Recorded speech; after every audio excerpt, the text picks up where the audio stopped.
Hola a todos, arranquemos de una vez con este análisis. Hoy nos metemos de lleno en un tema que la verdad es absolutamente fascinante y de una importancia brutal, la seguridad en el transporte pesado. Y para ser más específicos, vamos a poner la lupa sobre el sector del gas licuado de petróleo, o GLP. La idea central de todo nuestro repaso de hoy se basa en una metáfora increíblemente poderosa. A ver, piénsenlo así. En esta industria se gastan millones y millones para gestionar la presión física del gas dentro de esos tanques gigantes, ¿cierto? Pero resulta que gestionar la carga cognitiva de las personas que van ahí, al volante, es igual o incluso más crítico. Esa presión mental invisible, ese procesamiento que está a toda marcha en el cerebro del conductor. Amigos, es nuestra verdadera carga de altísimo riesgo. Para que esto sea súper fácil de digerir, estructuramos este análisis en 5 pasitos rápidos. Primero, el mito del accidente. Luego, la ilusión de la seguridad. Pasaremos a la carga del cerebro, después, los enemigos de la atención y cerraremos con el gran protagonista, el factor humano. Bueno, punto número 1. El mito del accidente. Veamos rápidamente por qué las colisiones casi nunca son simplemente obra del azar. Fíjense en esto. Hay una tendencia enorme a pensar que las tragedias en la vía son inevitables, ¿no? Como si fuera simple mala suerte o el destino. Pero la realidad es totalmente otra. 95%.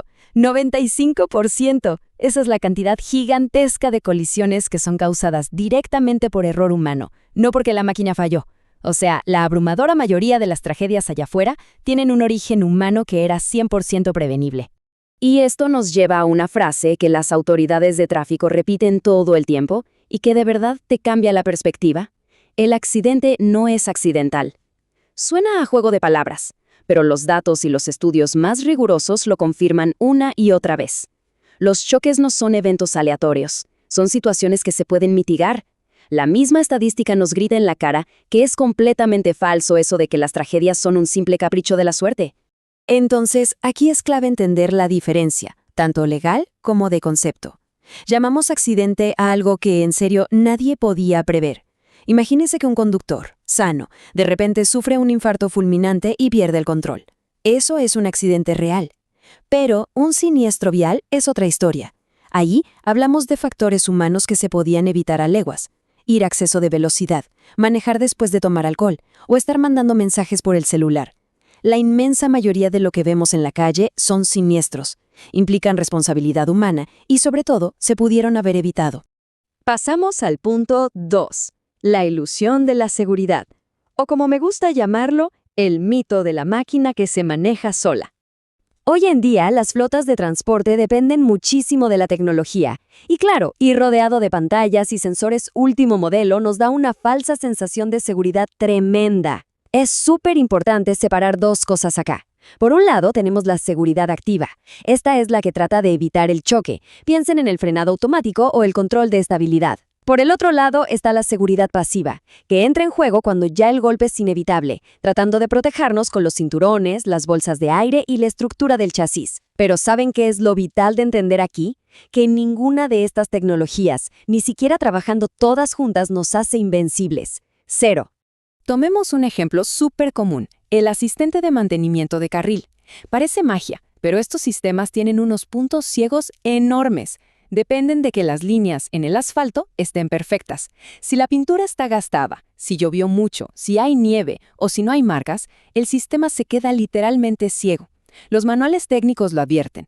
La tecnología del vehículo jamás va a reemplazar los buenos hábitos de manejo. Sin un humano alerta, prestando atención, estos sistemas son incapaces de lidiar con el caos del mundo real. Llegamos al tercer punto, la carga del cerebro. ¿Y cuáles son nuestros propios límites cognitivos? Volvamos a esa imagen mental de la carga cognitiva que mencionamos al inicio. Así como un tanque tiene un límite físico de presión antes de reventar, nuestro cerebro también tiene un límite, y el contraste es una locura. Resulta que nuestros ojos pueden mandarle al cerebro unos 10 millones de bits de información por segundo. 10 millones. Pero nuestra mente consciente a duras penas procesa unos 120 bits por segundo. Es como querer vaciar el océano con una cucharita. De hecho, solo escuchar a una persona hablar ya nos consume la mitad de esa capacidad. Así que el cerebro tiene que andar borrando y filtrando información todo el tiempo para no fundirse, lo que demuestra lo rapidísimo que podemos sobrecargarnos. Y ojo, que esta sobrecarga no es solo una idea abstracta, pasa en el cuerpo. Los estudios de ergonomía han medido esto y los resultados son claros. Cuando hay demasiada carga cognitiva, el corazón empieza a latir más rápido, la presión arterial se dispara y hasta las pupilas se dilatan. Si a esto le sumamos el cansancio natural o la edad, el equilibrio y la coordinación motora se van al piso. Básicamente, si le metes demasiada presión mental al cerebro, colapsa y empieza a fallar en sus funciones más críticas, justo cuando vas manejando. Cuarto punto en la lista, los enemigos de la atención. Vamos a hablar de esos riesgos que muchas veces ni vemos. Sabiendo que nuestra mente es así de frágil, hay que cuidarse de los peligros modernos. Y aquí les tiro un dato. La multitarea, o el famoso multitasking, es un mito biológico total. No existe. Lo que el cerebro hace en realidad es saltar rapidísimo de una tarea a otra, y eso provoca algo llamado la cascada de la distracción. Cuando tenemos el celular, el radio, el GPS, el cerebro intenta partirse en 1000 pedazos para prestarle atención a todo. Eso enciende nuestras alarmas internas, activa el sistema nervioso de lucha o huida y nos pone en estado de amenaza. El resultado final nos drena la energía mental a una velocidad increíble y nos deja al volante completamente agotados y vulnerables. Y no podemos dejar fuera al otro gran enemigo letal, la privación del sueño. La neurofisiología es clarísima en esto. Si tenemos mala higiene del sueño, como quedarnos viendo la luz azul del celular justo antes de dormir, básicamente frenamos la melatonina, que es la hormona del sueño, y disparamos el cortisol, la hormona del estrés. Mientras dormimos, el cerebro hace una especie de barrido para limpiar los desechos metabólicos.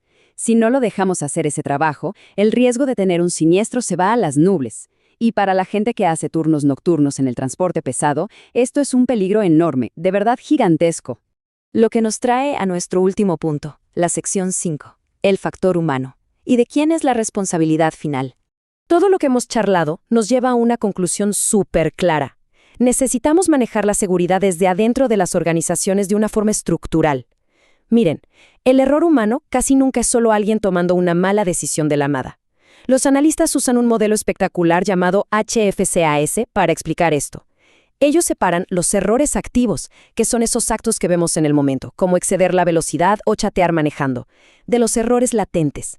Estos últimos son las precondiciones, cosas como estar agotado, no tener buena práctica, o problemas de la empresa como mala supervisión y turnos terriblemente planeados.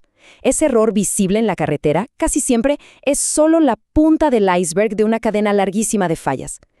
Y así llegamos al final de este análisis. Ya vimos que llenarnos de botones y pantallas no nos hace invencibles y que nuestra mente tiene límites que no podemos engañar. Entonces, si la tecnología nunca, pero nunca va a poder reemplazar los buenos hábitos, ¿quién está conduciendo realmente? Queda clarísimo que nosotros tenemos el volante.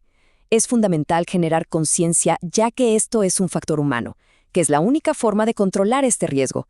Entender y dominar esa famosa carga cognitiva es exactamente lo que hace la diferencia entre un viaje seguro y rutinario y una tragedia que, honestamente, se pudo haber evitado.